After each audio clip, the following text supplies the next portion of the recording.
항상 저희를 기억해 주심을 감사합니다. 항상 말씀으로 저희들을 깨워주시고 늘 말씀을 통해서 선한 길을 안내해 주시고 늘 그 말씀의 그늘 아래서 살도록 축복하심을 감사합니다. 날마다 하시는 말씀을 가슴속에 새기고 저희가 성경의 의인들처럼 오늘 이 시대의 의인이요 이 시대에 하나님의 거룩한 빛을 비추는 빛의 사자들이 되도록 축복하시고 하나님 보시기에 합당하고 하나님 쓰시기에 합당하고 하나님 영광 나타내기에 합당한 자들로 예비가 되게 하여 주옵소서. 오늘도 선지자들을 통해서 하시는 말씀을 저희들이 다시 한번 보고 듣고 배우기를 원합니다. 말씀을 통해서 하나님의 깊은 영적인 섭리를 깨달을 수 있도록 축복하시고 그 깨달음이 저희들의 마음과 생각과 삶을 변화시켜서 저희와 하나님의 뜻이 일치하는 귀한 시간이 되게 해 주옵소서. 예수님의 이름으로 기도하옵나이다. 아멘. 드디어 오늘부터 이제 예언서 들어갑니다. 대선지서, 소선지서 해가지고 이제 대예언서 또는 대선지서 이렇게 쓰는데요. 5권과 소 선지자들이 쓴 12권. 그래서 총 몇 권입니까? 17권의 예언서를 다루면 구약이 끝납니다. 앞에 나오는 대예언서는 5권은 이사야, 그 다음에 예레미야, 그 다음에 에스겔, 다니엘. 이게 다니엘은 우리가 히브리 성경에서 예언서로 치질 않죠. 성문서로 취급을 하죠. 그 다음에 예레미야, 애가. 이렇게 해서 이제 대선지서다 이렇게 말하고요. 나머지는 12권 호세 아모스로 출발해서 학개 스가랴 말라기까지. 학개 스가랴 말라기 3권 빼고는 전부 다 어느 시대 얘기죠? 열왕시대 얘기죠. 열왕시대 이야기. 그래서 우리가 선지자들의 글을 이해를 하려면 우리가 열왕기 상하를 잘 알아야 된다. 지금까지 우리가 열왕기 상하 공부하면서 계속 공부를 해왔던 겁니다. 그러니까 구약성경에 가장 많은 비중을 차지하는 게 이 열왕기 상하 부분입니다. 여기에 소선지서 9권이죠. 3권 뺐으니까 9권. 그 다음에 이사야, 에레미야, 에스겔, 다니엘, 예레미야가 전부 다 열왕기의 이야기잖아요. 그러니까 구약성경의 모세오경과 열왕기가 구약성경의 거의 다다 이렇게 보면 돼요. 뭐 시편도 거기에 다 거의 다 해당하죠. 그 다음에 잠언, 그 다음에 전도서, 아가서 전부 다 열왕기 얘기예요. 그러니까 여기가 아주 굉장히 부피가 큽니다. 그래서 열왕기를 우리가 길게 공부를 했었고요. 이제 오늘부터 이제 선지자들의 글을 공부합니다. 선지자라는 말이 뭐냐면 선지자. 히브리말로 나비라고 그래요. 나비. 날아다니는 나비가 아니고요. 히브리말로 나비라고 그래요. 그 전에는 선지자라는 말이 처음부터 나오질 않죠. 하나님이 택한 약속한 아브라함과 이삭, 야곱의 하나님 이렇게 등장하고 그들의 언약을 구체화시키기 위해서 신의 산으로 그들을 이끌고 와서 레위 지파를 중심으로 해서 제사장 지파를 만들죠. 그래서 거기서부터 제사장이라는 단어가 등장을 하고 하나님 공동체 안에서 한 부족 국가에서는 뭐 여러 가지 직함이 필요 없죠. 그냥 그 사람 아브라함과 하나님과의 언약으로 끝난 거죠. 이삭과 하나님과의 약속이면 끝난 거죠. 거기에 무슨 뭐 제사장, 선지자 그런 거 필요 없어요. 한 사람 개인과의 약속이니까. 근데 공동체, 야곱 이후에 12지파가 하나의 큰 공동체, 민족 공동체가 되다 보니까 그 백성들을 하나님의 목적지로 이끌고 가기 위해서는 거기에 그들을 가르치고 그들을 한 울타리에서 보호해야 될 하나의 말씀이 필요했죠. 그걸 우리는 율법 이렇게 말하죠. 그걸 토라 이렇게 토라 모세오경 토라 가르침이라는 뜻이고요. 모세오경을 말하는 겁니다. 창세기부터 신명기까지 가르침을 주셨어요. 우리말로 번역하면 가르침이라는 뜻인데, 그러고 나서 이제 제사장들이 해야 될 일이 뭐냐면 하나님의 그 울타리 안에서 내가 거룩하니 너희도 거룩하라 하는 것을 이제 지켜나가야 됩니다. 근데 그들이 이제 왕을 요구해가지고 이제 사사시대에 그들 하나님 말씀대로 타락하고 방황하고 막 여러 가지 어려움을 겪다 보니까 야, 우리가 왕이 없어서 이렇게 혼란스러운가 보다. 그래서 왕을 요구를 했죠. 그래서 왕을 요구해서 사사시대 이후에 생긴 것이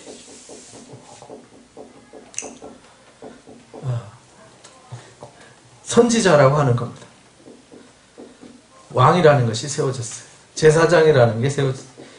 이렇게 같이 공존했죠. 사사기 이후에 왕을 요구해가지고, 그래서 이 모세오경 이전에는 선지자라는 단어가 나오지 않습니다. 모세오경 이전에는 성경도 없었지만, 모세오경 때는 모세를 선지자라고 그랬죠. 모세를 선지자. 그 다음에 모세 이후에 등장하는 인물 중에 선지자라는 이름이 누가 있죠? 사무엘과 모세를 가리켜 선지자 또는 이 사무엘 때는 선지자 또는 뭐라고 그러는 거니? 선견자 이렇게 말해요. 이제 히브리 말로 로에라고 그러죠. 로에. 이제 호제라고도 하고요. 로에, 호제.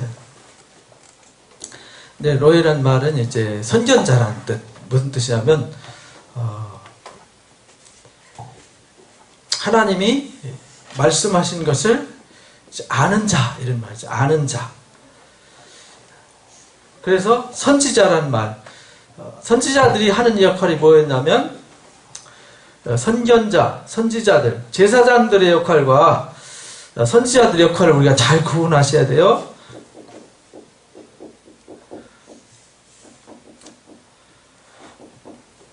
제사장들이 하는 역할은 가르치는 거예요. 뭘 가르치는 거죠?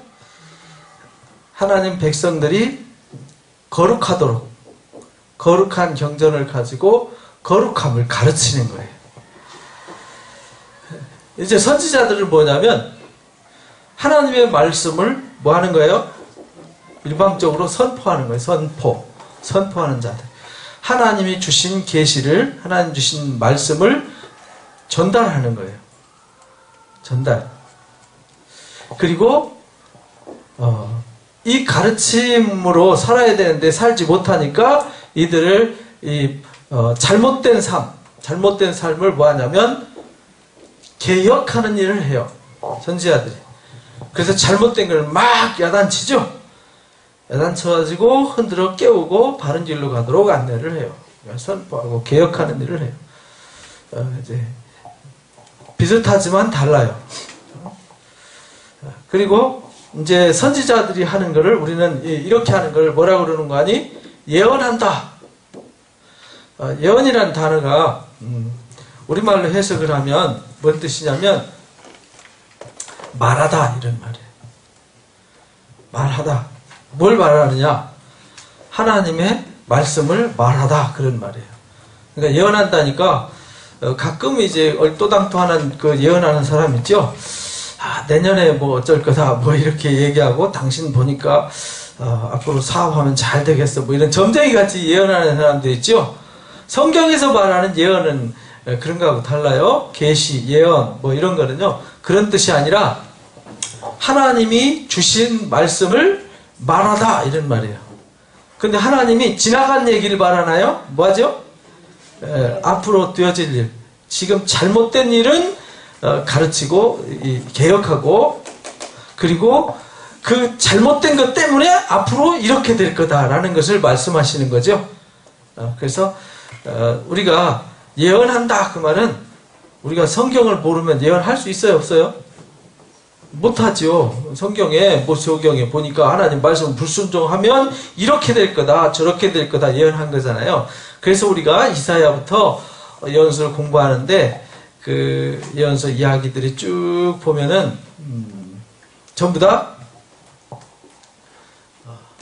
개혁하는 얘기입니다. 선포하고 개혁하고 그래서 하나님이 하신 말씀을 가서 그들에게 전달하는 거죠. 근데 전달하는데 그들이 여러 가지 형태로 전달을 해요. 이제 하나님이 환상을 통해서, 계시를 통해서 이렇게 말씀을 주시기도 하고, 상징적으로 또 보여주기도 해요. 그죠? 상징적으로. 이사야는 옷을 벗고, 신발을 벗고, 20장에 보면 옷 벗고 돌아다녔잖아요. 3년간. 그죠? 그러니까 발가벗고, 다, 실온하게 하나 안 입고 다 벗었다는 뜻이 아니에요. 겉옷을 벗었다는 뜻이에요. 겉옷을 벗는 거지. 어떻게 선지자가 맨몸으로 돌아다녀요? 그건 말도 안 되지. 그 이제 성경에 잘 읽어봐야 돼요. 이제 겉옷을 벗었다는 뜻이에요. 예수님도 겉옷을 벗겼죠. 완전히 발가벗긴 게 아니잖아요. 그리고 속옷을 벗겨서 나눴다는 얘기인데, 그럼 실온하게 하나 안 걸쳤냐? 그건 아니죠. 그걸 이제 잘 이해를 하셔야 돼요. 그래서 우리가 이제 그 상징적으로 그렇게, 예레미야 선지자는 또 이 19장에 보면은, 예레미야 19장에 보면은 이 골짜기 가가지고 그 도자기 있죠? 도자기 만드는 데 가서 18장 19장에 보면 호리병 가지고 팍 깨가지고 앞으로 너희가 이렇게 될 것이다. 18장에 토기장이들 그릇 만드는 데 보니까 잘 만든 거는 놔두고 잘못 만든 거는 팍팍 깨잖아요. 너희가 이럴 것이다. 또 허리띠를 갖다가 예레미야 13장에 보면은 유브라데 하수에 갔다가 그러니까 유브라데 강가에 바위 틈에다가 감출하는 거죠. 한참 더 왔다 가서 가지고 와라. 썩었습니다. 뭐 이런 얘기. 또 에스겔 선지자 같은 경우는 행구, 그러니까 요즘 우리로 말하면 니악과 비슷한 거죠. 거기다 이삿짐 들고 막 하는 이런 행위를 해요. 또 호세아 선지자는 이제 음탕한 여인과 결혼하게 하죠. 뭐 여러 가지 또 상징을 통해서 보여주기도 해요. 못 깨달으니까 쉽게 깨닫게 하려고 보여주기도 했어요. 그러니까 선지자들의 역할은 다양했습니다. 그러니까 제사장들은 제사를 통해서, 그들은 제사를 통해서만 거룩하게 하는 거죠. 그리고 율법의 가르침, 율법과 그들의 삶의, 생활 속에 삶의 율법을 가르치는데, 이들이 타락하고, 제사장이 타락하고, 왕이 타락하면 누가 일깨워주죠?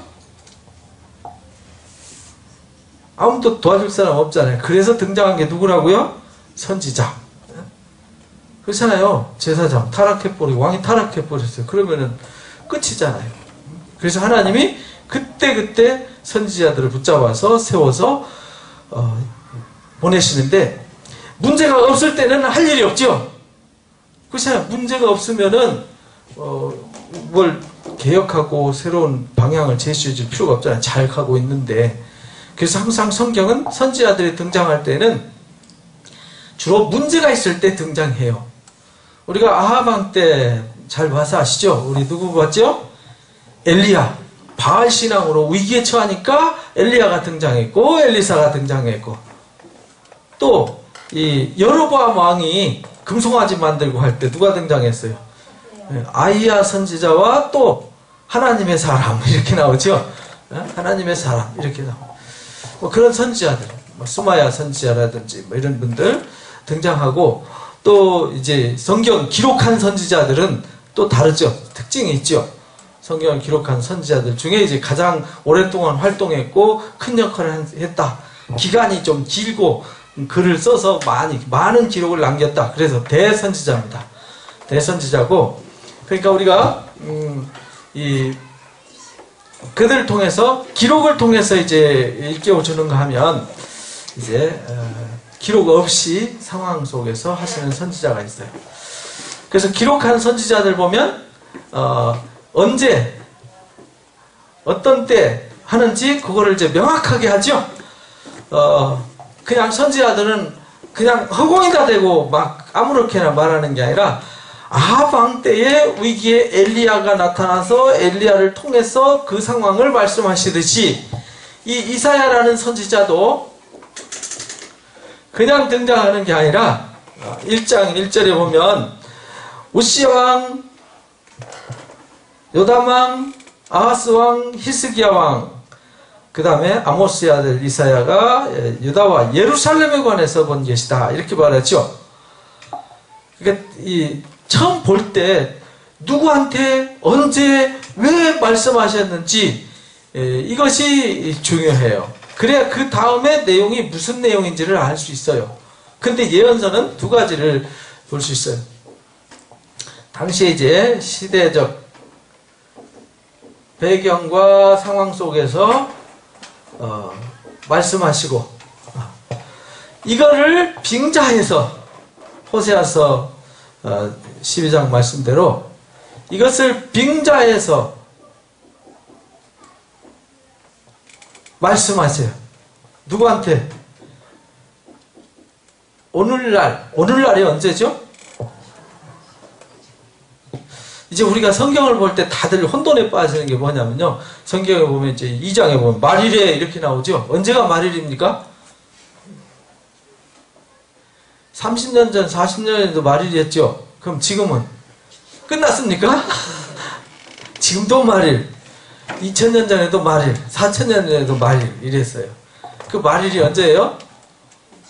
오늘날이에요. 오늘날. 이걸 이제 다들 이제 이걸 시간 계산을 잘 못해가지고 혼돈에 빠지는 사람들을 가리켜서 우리는 뭐라 그러는 거 아니? 세대주의자 뭐 이렇게 말해요. 여기서부터 여기까지는 무슨 시대, 여기부터는 여기까지는 무슨 시대 이래갖고 막 쪼개갖고 뭘 계산을 해요. 그러다 보니까 이제 어디쯤 가다 보니까 어디서 선 끄어서 어디 뭘 만들어야 되잖아요. 그러다 보니까 엉뚱한 걸 만들어낼 위험이 있어요. 근데 성경은 다윗이 말할 때도 오늘날 그랬어요. 그 우리가 그 성경 읽을 때 언제라고 읽어요? 오늘날. 근데 우리 바로 위에 돌아가신 조상님들도 읽으면서 뭐라고 읽었어요? 오늘날. 그럼 그 언제예요? 이거 이제 성경의 딜레마입니다. 많은 사람들이 문자적으로 잘못 해석해가지고 잘못된 종말론이나 잘못된 신앙에 빠져가지고 혼돈에 빠지는 거예요. 말일에 오늘날 같은 말입니다. 항상 지금이 역사의 끝자락이죠. 그럼 50년 전에는 그때의 오늘날이 말일이에요. 그죠? 그럼 500년 전에는 그때도 오늘날이었어요. 그죠? 그때가 끝이었어요. 그 이후에는 없잖아요. 그때 그 역사의 끝자락이 여기까지 밀려온 거잖아요. 우리가 지금 끝자락을 지금 끌고 가는 거죠? 이제 내일 6월 7일인가요? 네? 6월 7일 되면 또 6월 7일이 끝이죠. 그 다음에 또 8일이 끝이고 9일이 끝이고 이렇게 되는 거예요. 언제가 끝나요? 그러면은 그 끝이 맞닿는데 오늘날이 언제가 되냐면 말 그대로 완전히 하나님이 끝내는 날, 주님이 오시는 날, 심판하시는 날, 그때까지 오늘날이에요. 그러니까 항상 성경에 오늘날이 일컫는 동안에 라고 표현하는 거예요. 오늘날이 일컫는 동안에 우리가 고린도후서 6장에서 배웠죠. 이사야 말씀도 배웠고요. 그러니까 우리가 이거를 잘 기억을 하셔야 돼요. 그래서 하나님이 선지자들 빙자에서 오늘날에 관해서 말씀해요. 그러니까 2012년 오늘만 오늘이 아니에요. 그죠? 착각에 빠지면 안 돼요. 그럼 오늘 지나버리면. 그래서요, 이단자들이 통일교회나 여화제나 뭐 신천지나 뭐 어디 뭐 저기 안상홍 뭐 이런 데서 뭐 주님이 언제 오신다, 뭐 언제 뭔 역사가 일어난다 했다가 시간 지나가면 어때요? 또 휴거 된다고 날짜 잡았다가 휴거 안 되고 또 다른 휴거 날짜 잡고 맨날 그래요. 그러니까 그건 말도 안 되는 뻥이죠. 뻥. 왜 그러냐면 이걸 해석을 잘못해서 그래요. 오늘날은 언제까지 오늘날이죠? 살아있는 자의 오늘이에요. 오늘은 살아있는 자의 오늘이에요. 죽은 자에게는 오늘이 있어요? 없어요? 없어요. 항상 우리는 언제만 산다고요? 오늘만 살고 있다. 이거 주제를 잊어버리지 마시기 바랍니다. 그래서 이 선지자들을 빙자해서 오늘을 살고 있는 우리에게 또 뭐 모르죠. 우리도 육체의 장막옷 벗고 주님 앞에 갈지, 또 우리가 살아있을 때 주님 오실지 그건 아무도 모르죠. 누구만 아세요? 주님만 아시는 거예요. 그거 괜히 알려고 할 필요 없어요. 그거 알려고 하다 다쳐요. 그거 하려고 하지 말고 중요한 건 오늘 주님이 오신다 하더라도 뭐 하고 있어야 되죠? 준비하고 있는 게 중요한 거지 그게 언제냐 그렇게 중요한 게 아니다 그런 말입니다. 그래서 이 두 가지를 말해요. 그러니까 먼저는 뭐를 알아야 되겠어요? 당시에 어떤 일이 있어서 이사야가 이 우시야와 요담, 아하스, 히스기야 때에 무슨 일이 있어서 무엇을 말하려고 했는지를 먼저 알아야 되겠죠? 그래야 그걸 빙자해서 오늘날 그럼 우리한테 뭘 말씀하시는 거지? 그걸 우리가 깨달아야 되는 거죠. 그리고 이 선지자들이 이 말씀을 가지고 이 상황을 통해서 말씀하시는 것이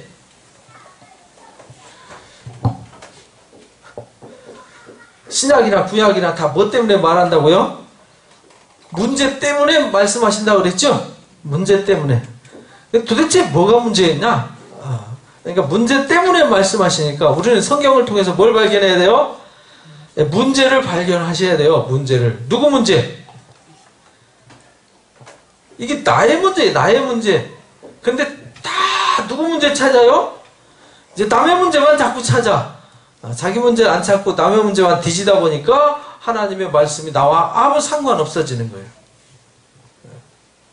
그러니까 이 문제를 찾아서 성경은 똑같은 얘기하는 겁니다. 선지자들이 문제 때문에 문제를 얘기하는데 그 문제를 가르칠 때 두 가지 얘기를 해요. 하나는 회복. 하나님은 근본적으로 목적이 어디 있어요? 회복의 목적이 있잖아요. 내가 너희를 회복시키겠다. 안 하면 뭐 하겠다는 거예요? 심판이 있다. 이 두 가지 메시지가 다른 건 없어요. 근데 이 회복시키는 것도 방법이 있고 과정이 있잖아요. 방법이 있고 과정이 있는데 그 방법과 과정을 누구를 통해서 하시는 거죠? 사람들을 통해서. 그래서 사람 막대기, 인생 채찍을 들고 일하신다. 이따 10장에서 나오죠.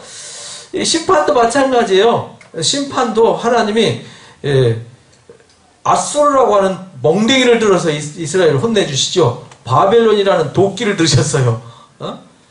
그러니까 이것도 주변 나라들, 결국은 성경의 주변 나라인데 이것도 역시 사람이죠. 심판하시는데 사람들은 다 가만히 있고 어느 날 갑자기 저기서 무슨 먹구름 밀려갖고 이렇게 하는 게 아니라요. 사람들을 통해서 이제 징계하시는 모습을 볼 수 있어요. 징계하는 징계의 목적도 밟아 죽이려고 하는 게 아니라 징계의 목적도 뭐 하기 위해서요? 회복시키기 위해서. 그러나 그들이 돌이키지 않으면 에르미야서 3장 말씀대로 이혼증서를 써주는 거죠. 이혼증서. 북이스라엘이 이혼증서 써줘가지고 이혼증서 써주면 어떻게 되는 거죠? 성경에서 이혼증서 써주면 끝나요. 다시 결합이 불가능해요. 성경에서는 왜냐하면 여자가 나가서 딴 데 시집가면 다시 돌아올 수 없도록 되어 있어요. 신명기 성경 말씀에 부정이 들어서 다시 돌아올 수 없다.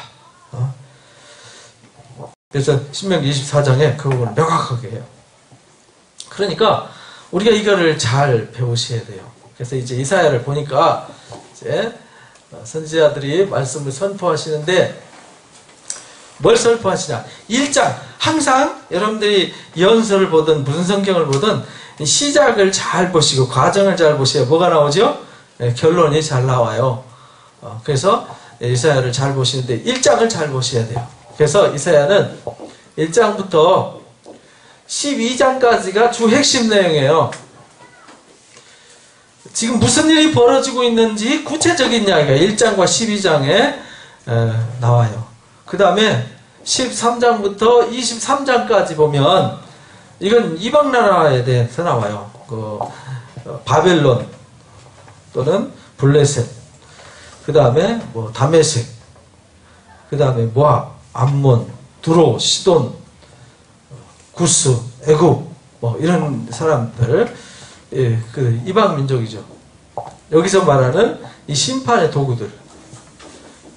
그래서 이방 하나님의 백성들을 징계로 썼지만 그들이 교만하고 오만하고 하나님 백성을 비웃고 조롱하고 해서 하나님이 이들을 가만 놔두지 않겠다는 거죠. 여기 이제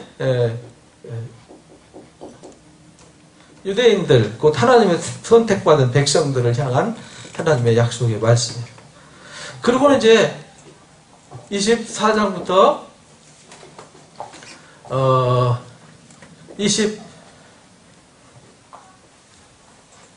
31장까지 넓게 폭넓게 잡았죠.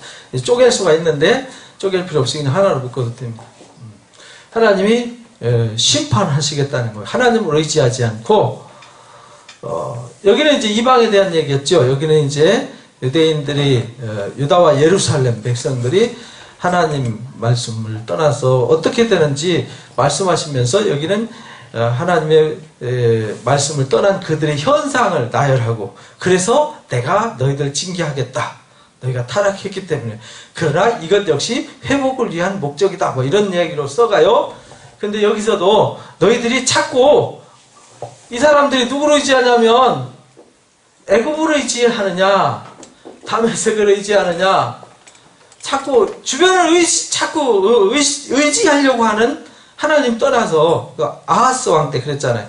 아하스 왕이 북이스라엘과 아람 왕 르신이 연합해 가지고 남유다 왕국을 치러 왔어요. 그러니까 불안하잖아요. 그래서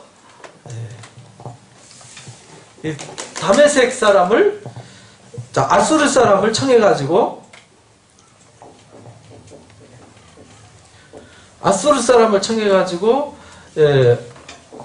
다메섹 아람 왕과 그 다음 북이스라엘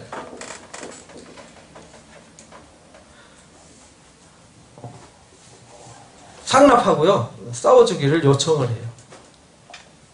그리고 거기서 다메섹에서 또 제단 좋은 그 정보를 얻어와 가지고 성전을 더럽히는 일을 해요. 이렇게 되니까 하나님 보실 때는 심각하잖아요. 그죠? 심각해.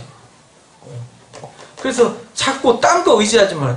우리가 친애국적이 돼야 되냐? 친아수르. 근데 하나님이 이것도 아니고 저것도 아니다. 하나님을 의지해야 된다. 그렇지 않으면 너희가 망한다라는 것을 하나님이 심판하시로 작정하셨다라는 것을 여기서 가르쳐요. 그리고 하나님은 그 심판을 통해서 찬송을 받으실 것이다. 왜 찬송 받으시느냐? 남은 자들을 위해서 싸워서 이기시기 때문이다. 이렇게 나와요. 그 다음에 이제 32장부터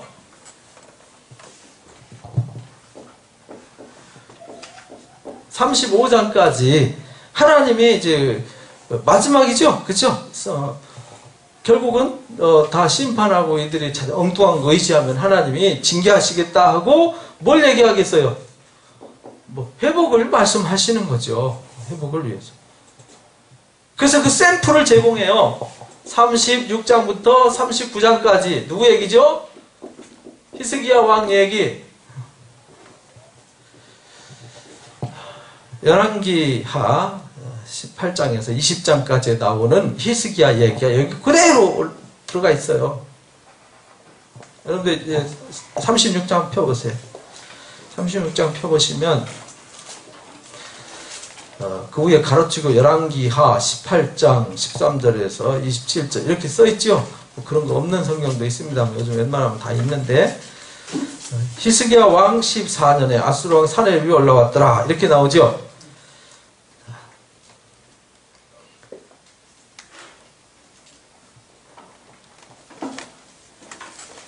열왕기하 제가 이제 찾아드릴게요. 18장 보니까 이스라엘 왕 이때에 히스기야 왕이 됐더라. 그가 나이가 15세더라 이렇게 나오죠. 이때에 히스기야 왕이 등장하는 13절부터 보면은 히스기야 왕 제14년에 아수르 왕 사네립이 올라와서 유다 모든 전관성을 쳐서 점령했더라. 여기서 나오는 거죠. 여기서부터 20장까지 얘기가 고스란히 똑같이 18, 19, 20 므낫세 왕 등장하기 전까지 이야기를 여기다 그대로 옮겨놨어요. 샘플이죠, 샘플, 그죠? 그래서 히스기야가 이사야 선지자의 권고를 듣고 애굽도 의지하지 않고 사람도 의지하지 않고 아수르도 의지하지 않고 아수르 사네립 와서 둘러쳤을 때 그들과 타협하지도 않고 전적으로 누구를 의지해요? 하나님을 의지해요. 그랬더니 자고 일어났더니 어떻게 됐어요? 18만 5천 명이 다 죽었어요. 그래서 그거를 샘플로 보여주신 거예요. 하나님을 전적으로 의지하면 하나님이 그들을 싸우신다. 그래가지고 40장부터 상황이 또 바뀌죠. 그러니까 요거 이제 챕터 몇 개만 외우시면 이사야가 어렵지 않아요. 1장부터 12장까지, 13장부터 23장까지는 여러분들 성경 한번 13장 펴보세요. 바벨론에 대한 경고 이래가지고 써있는 책 있죠. 그 다음에 14장도 마찬가지고요. 그 다음에 14장 24절에 아수르를 파하신다는 얘기가 나오고 28절에 아하스 죽던 해에 이 경고가 임했다. 블레셋에 대한 경고죠. 그 다음에 15장 보니까 모압 황폐하게 하신다는 얘기고 16장도 모압에 관한 얘기고 17장 에브라임과 다메섹 연합군에 대한 얘기죠. 여기 다메섹 연합군을 가지고 쳐들어왔을 때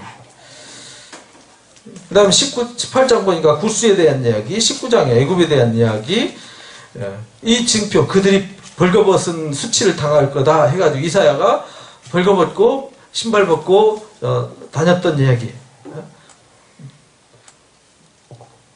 그래서 벗은 몸으로 다녔더라. 이사야는 3년 동안 그렇게 했더라 이렇게 나오죠. 그것처럼 그들이 그렇게 부끄러운 것, 수치를 당할 거다 한 얘기예요. 근데 21장에도 바벨론에 대한 묵시, 두마, 아라비아에 대한 경고, 22장 보니까 환상골짜기에 대한 이야기, 셈나 경고 이야기, 23장에 두로와 시돈에 관한 경고 이야기, 그죠? 그리고 24장부터 주제가 이제 싹 바뀌는 거예요. 그 다음에 32장부터 보니까 장차 한 왕, 공의로 통치하는 왕이 이를 것이다 하면서 이제 회복에 관한 얘기죠. 35장까지. 그래서 거룩한 길, 35장 말씀대로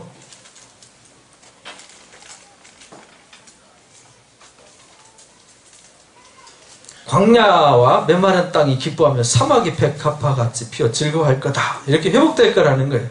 그래서 모든 맹인이 눈을 밝을 것이며 못 듣는 사람이 귀가 열릴 것이다 해서 메시아가 등장해서 회복의 역사에 대해서 나옵니다.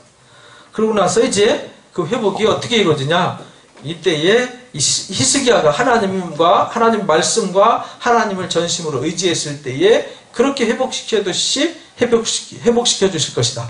그리고 나서 40장부터 65장까지 있는데 여기서도 이제 40장부터 48장까지 그 다음에 이제 49장부터 54장까지 그 다음에 55장부터 59장까지 그 다음에 60장에서 65장까지 이렇게 이제 주제가 나눠져 있어요. 근데 요걸 이제 통틀어서 하나로 묶으면 이렇게 되는 거죠. 무슨 메시지냐? 희망의 메시지예요. 희망의 메시지. 하나님이 말씀하시고 살아계셔서 역사를 주관하시는 하나님. 그들이 세상 사람들을 의지하고 그들이 엉뚱한 거 의지하는 우상은 다 헛되다. 그래서 하나님이 그들의 회복을 위해서 일할 거다. 그래서 49장에 54장에 우리 메시아의 등장 얘기에 대해서 나오죠. 메시아를 통해서 회복의 역사를 이끌어낼 것이다. 결국은 그래서 그들의 죄악을 씻고 버리고 그 다음에 영광의 나라, 빛의 세계, 영광의 나라를 회복하실 것이다. 이것이 이제 이사야의 이야기예요. 그러니까 이사야 이야기는 자세히 읽다 보면 이게 복음서인지 이게 이사야 선지 잘 혼돈스러울 때 있어요. 한창 읽다 보면 복음서 같기도 하고 신약 어디서 많이 본 것 같고 그런 게 많아요. 왜 그러냐면 복음서나 또는 사도 바울이 많이 인용을 했어요. 그러다 보니까 우리가 익숙한 말씀들이 많습니다. 그래서 1장부터 39장, 40장부터 65장까지 주제가 이제 확 다르기 때문에 여러분들 무슨 책을 보거나 여러분들 이렇게 보면 좀 주석 뭐 이래갖고 다 써져 있는 책들 많이 있어요. 읽다 보면 제1 이사야, 제2 이사야 뭐 이렇게 말하는 사람들도 있어요.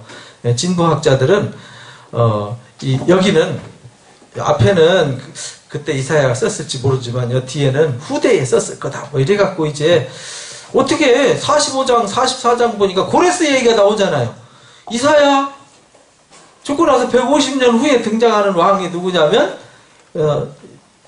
지금 이사야가 여기 말씀 다룰 때 시기가 150년 후에 고레스가 등장하는데 어떻게 고레스 그 이름까지 알고 그때 당시의 상황을 어떻게 그렇게 세세하게 쓸 수 있냐?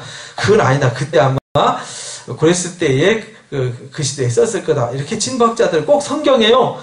그 학자들이 신앙이 없는 학자들이 있어요. 하나님 없이 성경을 연구하는 학자들이 꼭 연구할 때는 하나님 빼놔놓고 그냥 다니엘서 읽다가 이건 다니엘 야 어떻게 이렇게 세밀하게 다 알 수 있냐 이건 그때 쓴 게 아니라 이건 뭐 그 이후에 뭐 이렇게 썼을 거다 다 그렇게 얘기해. 성경도 막 이렇게 주소 끼워 맞췄고 저렇게 했을 것이다.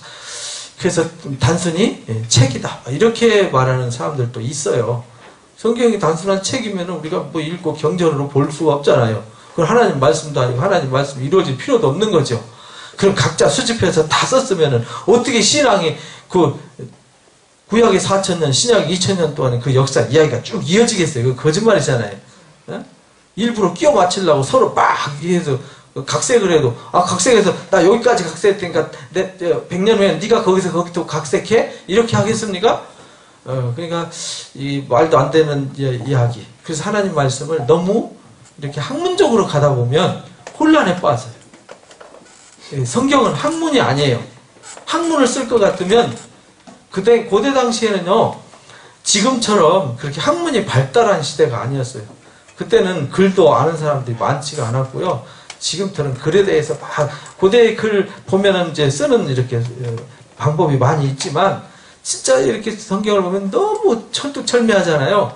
어떻게 그때 그렇게 기록해서 구전으로 전달했던 것이 이렇게 막 돼가지고 이렇게 됐을까? 신비롭죠. 그러면 그들이 썼던 게 그러면 뭔가 틀리고 달라지고 뭐 안 맞고 이래야 되는데 주제가 일맥상통 쫙 하잖아요. 누가 계시니까 그래요? 사람이 글을 쓰더라도 누가 계세요? 하나님이 계시니까 그런 거지. 하나님 없이 썼으면요. 생각해보세요. 우리가 뭐 써보세요. 지금요. 저기 서점에 가보면 신학자들이 쓴 신학서적 쫙 보면 다 틀려요.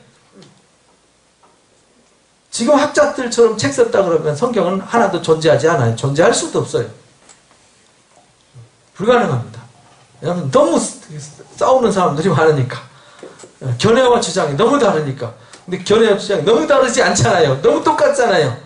어떤 선지자나 모세오경 이야기와 이 당시의 시대와 상황과 역사를 너무나도 선명하게 기록을 했고 핵심 주제를 잃어버리지 않고 우리에게 전달해주고자 말씀하시고자 하는 의미가 확실하게 담겨져 있기 때문에 우리는 성경을 하나님의 말씀으로 믿는 거예요. 그래서 이제 대부분의 젊은이들이 막 신앙이 불타올라요. 그래가지고 신학교를 딱 갑니다.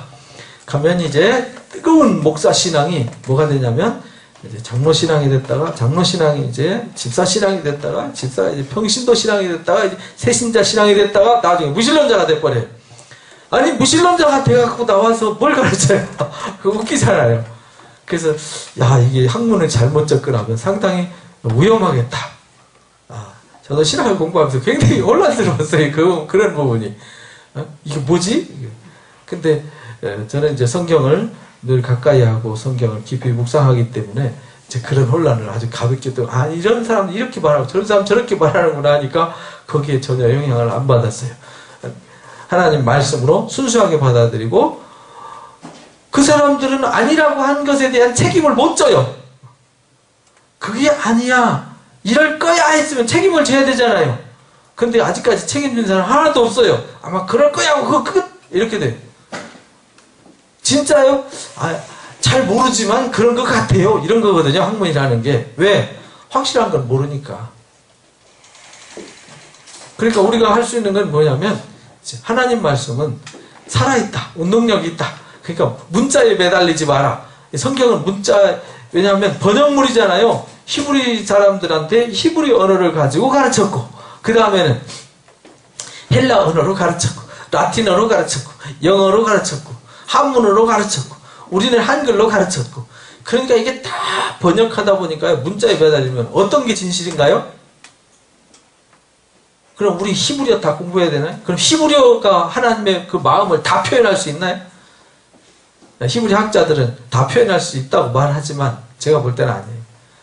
어떻게 그 하나님의 마음을 다 표현해요? 여러분들 마음을 글로 100% 다 표현할 수 있어요? 내가 누구를 사랑하고 자식을 사랑하고 형제를 사랑하고 아내를 사랑하고 남편을 사랑하는 것을 글로 다 표현할 수 있어요? 불가능하잖아요. 하나님 우리를 사랑해요. 얼마큼 사랑합니까? 어떻게 사랑하죠? 그걸 어떻게 글로 다 표현하냐고요. 이 표현 한계가 있는 거예요. 표현의 한계가 있는 거예요. 하나님이 어떤 일을 하시는데 그 일에 대한 기록은 한계가 있을 수밖에 없는 거예요. 그런데 그거를 전부라고 생각하고 문자에 막 매달려가지고 막 가다 보니까 하나님의 뜻과는 아무 상관없는 삼천포로 빠져버려요. 그래서 뭐 이단이 나오고요. 이상한 사람들이 나오는 거예요. 그러니까 주 핵심은 뭐냐면 하나님이 말씀하실 때는 어떤 목적으로 말씀하셨다고요? 문제를 해결해 주시려고 말씀하신 거예요. 살려주시려고 말씀하셨어요. 건져주시려고 말씀하셨어요. 그러니까 우리가 무엇을 듣고 보고 배울 때 목적이 하나님의 살아계심을 증명하고 또 사람들한테 그 사실을 일깨워주고 가르쳐주고 방황하고 갈등하고 죽어가는 사람들한테 희망을 심어줄 수 있는 거면 이게 하나님이 하신 거예요. 근데 그게 아닌 거면 그거 뭐 하려고 공부하고 뭐 하려고 그거를 외치고 그걸 뭐 하려고 써대고 뭐 하려고 나발 불고 댕기냐 이 말이에요. 무슨 의미로 무슨 목적으로 뭐 때문에 이유가 없잖아요. 그러면 그건 하나님과 상관없는 거다. 아주 간단하게 결론 내리시면 됩니다. 여러분들이 요즘은 이제 개방된 시대이기 때문에 뭐 기독교 방송도 들을 수 있고 또 이제 잡지도 볼 수 있고 책도 볼 수 있고 어떤 이 학자의 강의도 들을 수 있고 저 학자의 강의도 들을 수 있고 이러다 보니까 저한테 질문을 많이 해오더라고요. 어디서 들었는데 이럽디다. 어디서 들었는데 어디서 보니까 이럽디다. 뭐 이렇게 질문해 오는 사람도 있어요. 그러니까 그런 것에 대해서 여러분들도 혹시 접하고 혼란을 겪을 수 있어요. 대부분의 이제 사람들이 이제 많이 그런 걸 겪고 그래서 기독교 안티가 되는 거예요. 그것 때문에 여러분들이 그 유명한 머리 빡빡 깎으신 분은 있죠? 돌 김영옥 씨라는 분. 그분이 굉장히 그 유명한 세계적인 철학자거든요. 근데 그분이 그래가지고 학문 쪽으로 가가지고 하나님 이렇게 했잖아요. 하나님 부인하고 자기 철학으로 하나의 단순한 기록물로 단순한 책으로 전락시켜버리고 그러니까 그 마음에 하나님이 없고 그의 속에 신앙이 없잖아요. 그렇게 돼버려요. 그러니까 그 강의 듣는 사람들은 그 사람을 통해서 하나님의 살아계심을 증명받거나 뭔가 치유와 회복과 새로운 비전을 갖는 게 아니라 베베 꼬이게 돼버려요. 하나님을 부인하게 되고 하나님에 대한 희망도 없고 이 세상 살아가는 희망과 아무것도 없어져 버리는 거죠. 그 뭐야? 왜 공부하고 뭐 때문에 들어요? 아까운 시간 돈 내고 고생하면서 무슨 목적으로 뭐 때문에? 솔로몬 말 맞다나 그런 철학이나 지식이나 공부는요 다 사장돼 버리는 거예요. 없어져 버리는 것들이거든요. 아무리 후대에 남겨놔도 요즘 누가 골치 아픈 철학 공부하는 사람 봤어요?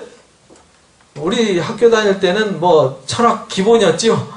철학 개론 정도는 기본적으로 해야 됐고 관심이 있었고 뭐 무슨 주의 그러면 모르면 촌놈 같고 그러니까 막 그 이데올로기 시대 때는 뭐 그런 무슨 주의 딱 공부하고 무슨 철학자 누가 뭔 얘기했고 뭔 얘기해야 또 유식해 보이고 그랬거든요. 요즘은 걔네들이 그거 얘기하든 말든 나하고 뭔 상관 있냐 이거예요. 그래서요? 그러면 끝이에요. 요즘 청년들은 그죠? 근데 그게 왜요? 그러면 그게 뭔데요? 그게 무슨 유익이 있죠? 이렇게 땡 요즘 그러니까 관심 없어요. 그리고 철학서적 골치 아파서 안 봅니다. 요즘 제일 고리타분하게 연애할 때 옛날에는요 꺼부정해가지고 철학이나 얽고 댕기고 시나 얽고 댕기면요 멋있어가지고 다 따라댕겼거든요.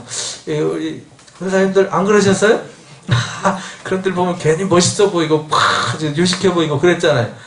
요즘은 그런 사람들 절대로 안 좋아합니다. 요즘 애들은 아이고 고리타분 애들 싫어합니다. 뭐야 저 답답하게. 그러니까 애들도 공부 안 하려고 그래요. 학교에서 철학 강좌 그러면은 아무도 안 갑니다. 유명한 이렇게 대중성이 있는 강사들 오면 뭐 하나 이렇게 가보지만 사실 일반 강의 하는 데는 안 갑니다. 골치 아프니까. 듣지도 않아요. 뭐 과정을 내줘도 하지도 않습니다. 그런 시대가 됐어요. 그러니까 우리가 이 성경을 통해서 학문으로 가면 함정에 빠진다. 왜? 성경은 학문이 아니니까. 학문으로 표현할 수도 없고 표현이 한계가 있고 모든 것에 한계가 있기 때문에 그 속에 담겨진 하나님의 마음을 읽을 수 있어야 된다. 그걸 우리는 뭐라고 그래요? 하나님의 의지, 하나님의 뜻, 그것을 읽을 수 있어야 된다. 뭐 때문에 말씀하셨고 목적이 뭐냐? 무슨 목적으로 왜 말씀하셨고 어떤 문제가 있었느냐? 그걸 발견하고 깨달아야 된다. 그럼 오늘날 우리는 도대체 어떤 문제에 봉착해 있고 이 문제를 해결하기 위해서는 어떻게 해야 되느냐라는 답을 여기서 찾을 수 있는 거죠. 그래서 선지자들의 글이 필요한 겁니다. 그래서 진도를 더 나가야 되는데 오늘 휴일이었죠? 아주 결석차가 좀 많은 것 같아요. 그럼 다음 주에 중간 나가봐야 뭔 소리인지 잘 모르니까 오늘 대충 한 거 한번 쭉 한번 훑어보셨죠? 여러분들이 언제부터 선지자가 등장했고 선지자가 뭐고 예언한다는 말이 뭐냐, 선지자들이 하는 역할이 뭐냐, 제사장의 역할이 뭐냐, 그 다음에 선지자들은 글은 거의 다 대부분 열왕기 시대에 있었다. 왜 그러냐? 그때 당시에 왕들이 뭐 했죠? 왕들이 딴 길로 가고 제사장들은 자기 역할을 하지 못해요. 그래서 선지자들이 와가지고 훈계하는 거죠. 말씀을 선포하는 거예요. 너희가 하나님 말씀 떠났기 때문에 하나님이 이렇게 하실 거다. 왜? 신명기의 말씀에 이렇게 하면 이렇게 한다고 했기 때문에 너희들 미래가 이렇게 될 거다라고 외치는 거예요. 선포하는 거죠. 그러면서 그 문제에 아이고야 큰일 났다 할 때 그러나 너희가 그 징계를 깨닫고 돌아오면 내가 너희를 회복시켜 줄 거다. 근데 그걸 깨닫는 사람이 많지 않을 거다. 그래서 이제 감람나무를 흔들 때에 먼 가지에 몇 개 남아요? 4, 5개 남은 것 같을 거다. 남은 자, 남는 자 사상이 나오는 거예요. 남는 자. 그래서 누구만 구원받아요? 남는 자. 하나님이 막 흔들어 깨우는데 깨워지는 사람만 구원받는다 이 말이에요. 쉽게 말하면. 흔들어 깨우는데 안 깨어나면 어쩔 수 없잖아요. 흔들어 깨워서 깨어나는 사람들이 구원받는 거다.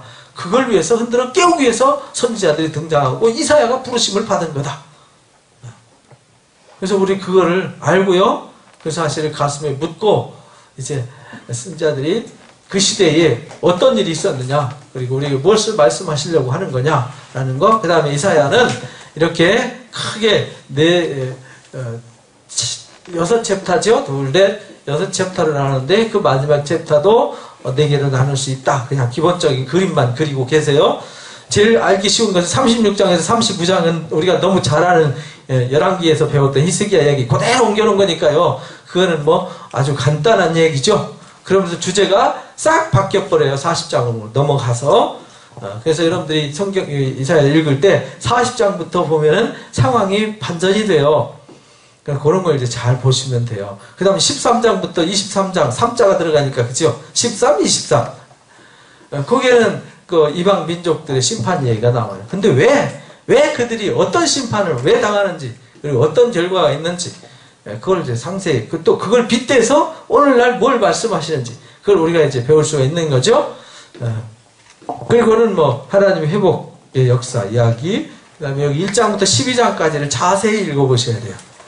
1장부터 12장까지 읽어보시면 여기 이제 이사야의 핵심 내용이 나옵니다. 나머지 뒤에는 다 거기에 따른 부연 설명이죠? 그죠? 부연 설명입니다. 그러니까 그 당시에 이 시대적 상황과 하나님이 하시려고 말씀하시는 핵심 의도가 거기 담겨져 있고 그걸 바탕으로 해서 나머지 역사를 전개시켜 나가는 겁니다. 그렇게 해서 여러분들이 이사야 막연하지요. 66장이나 되니 읽다 보면 이게 미친지 끝인지 모르고 읽는데 요것만 간단하게 구분해서 읽으면 딱딱 잘라서 여러분들이 읽으시고 그 다음에 핵심 무엇을 말씀하시려고 이제 아시면 여러분들 이사야가 그렇게 어렵지 않습니다. 성경은 어려운 게 아니라고 그랬죠. 성경은 어려운 게 아니라 낯선 거죠. 낯설고 뭐 1년에 꿈에 떡맛 보듯이 한두 번 보는 거고 어쩌다 한번 뭐 설교 시간에 한마디 듣는 거고 뭐 그런 거기 때문에 매일 뭐 밥 먹듯이 그렇게 보는 게 아니잖아요. 그런 거 같으면은 너무 익숙하지요. 다 외워버릴 텐데. 예? 누가 그러더라고요. 드라마 제목은 잘 외우고 인물은 다 외우고 스토리는 다 외워지는데 왜 이렇게 학교에서 숙제 내주는 건 안 외워지는지 모르겠다고 그러더라고요. 가수들 이름이라든지 가수들 노래 부르는 노래 가사는 잘 외워지는데 왜 그렇게 학교 공부는 안 외워지냐? 그건 내가 좋아하고 흥을 하고 부담 없으니까 그게 잘 외워지는 거고요. 뭘 해야 된다는 부담감 그러나 가끔 접하면 노래는 늘 부르잖아요. 그죠? 드라마는 매주 보잖아요. 드라마는 이번 주 봤으면 다음 주 꼭 보기만 안 되죠? 다음 주 또 봐야 돼. 또 보고 또 보니까 드라마 스토리를 말하라고 안 해도 쫙 나오죠? 스토리가 이어져 가요. 매일 그걸 읽어가니까. 근데 성경은 매주 지속적으로 봐야 되는데 보다가 덮었다가 보다가 덮었다가 이사야 본 지 몇 년 됐어요? 이사야 본 지 몇 개월 됐습니까? 몇 년 됐습니까? 몇십 년 됐습니까? 그런데 어떻게 그것이 익숙해지고 알아지겠어요? 그러면서 이사야는 어려워. 어려운 게 안 봤으니까 어렵죠. 안 읽어보고 안 배웠고 모르니까 어렵죠. 와서 배우고 읽고 또 읽고 그래서 익숙해지면요 자동으로 배워져요. 제가 이제 성경을 지금 9년 10년 차 가르치는데 어떤 분이 그러더라고요. 너무 어려웠어요. 근데 이제 좀 들리는 것 같고 이제 성경이 좀 봐도 이제 좀 보이는 것 같아요. 그러더라고요. 한 1, 2년 공부하더니 그러니까 그전에는요 뭔 말인지 잘 모르겠어요. 뭔 말인지. 그러니까 여기 이 시간에는 하루에 이사야 한 권 뚝 예레미야 뚝 이렇게 하다 보니까 이게 쉽지가 않습니다. 그러니까 여러분들이 평소에 무슨 성경 대학이니 무슨 강의 코스니 있으면요 열심히 들어오셔야 돼요. 들어오셔야 돼요. 남들은 돈 주고 공부도 하는데 와서 그냥 쉽게 배울 수 있는 그저 마당에서 우리 집에서 하는데 사람들이 꼭 다른 데 가서 돈 내고 가서 배우라 그러면 열심히 배워요. 그죠? 공짜로 배우라면 안 배워요. 왜 그런지 잘 모르겠어요. 비싸게 줘야 이게 가치가 있나 봐요. 그래서 여러분들이 말씀으로 잘 가르침 받아서 이제 선지자들의 글을 눈에 띄어주면요 이제 말씀이 이 선지자들의 글을 이해하고 나면 신약 성경 읽을 때 너무 쉬워져요. 왜냐하면 신약 성경에 다 인용한 얘기가 다 누구 얘기예요? 선지자들 얘기잖아요. 시편과 선지자 얘기, 그죠? 시편과 선지자 모세 이야기, 모세 오경 이야기잖아요. 그러니까 모세 오경 다 배웠고 이렇게 이제 시편 그 다음에 이거 선지자들 글 다 하니까 뭘 설명하려고 하는지 뭘 말하려고 하는지 쉽게 이해가 되잖아요. 그러니까 구약을 모르면 신약을 모르고 신약을 모르면 구약을 모르는 거예요. 그러니까 우리가 이런 시간이 좀 답답하고 좀 힘들어도요 잘 뱉어 나가시면 여러분들이 바로 알 수 있습니다. 다음 주에 이사야 뒷정리 한번 싹 앞에 거 다시 한번 정리하고요 뒷정리 싹 하고 예레미야 개론으로 들어갈 거니까 꼭 읽어오시기 바라겠습니다. 오늘 여기까지 하겠습니다. 기도하고 마치겠습니다. 귀한 시간 허락해 주셔서 하나님께서 왜 선지자들을 보내시고 선지자들을 통해서 무엇을 일깨워 주려고 하시는지 그 하나님의 애타는 마음을 조금이나마 읽을 수 있었습니다. 저희들이 말씀을 통해서 그 하나님의 간절하고 애타는 그 뜨거운 사랑을 저희가 가슴에 품게 하여 주시고 선지자들을 통해서 문제를 해결해서 그들을 거룩하게 하고 의롭게 하고 온전케 해서 구원받게 하시고 그들에게 하나님의 영광을 나타내시기를 원하셨듯이 오늘날에도 그런 하나님의 뜻이 저희에게 다 이루어지게 하여 주옵소서. 저희의 문제가 발견되어지고 해결되어지고 그래서 저희가 하나님 은혜로 하나님 말씀으로 새로워지고 평안을 누리며 소망을 누리고 하나님의 영광을 바라볼 수 있는 은혜자들로 세워지도록 축복하여 주옵소서. 오늘 다음 주에 주심을 감사하며 예수님의 이름으로 기도합니다. 아멘.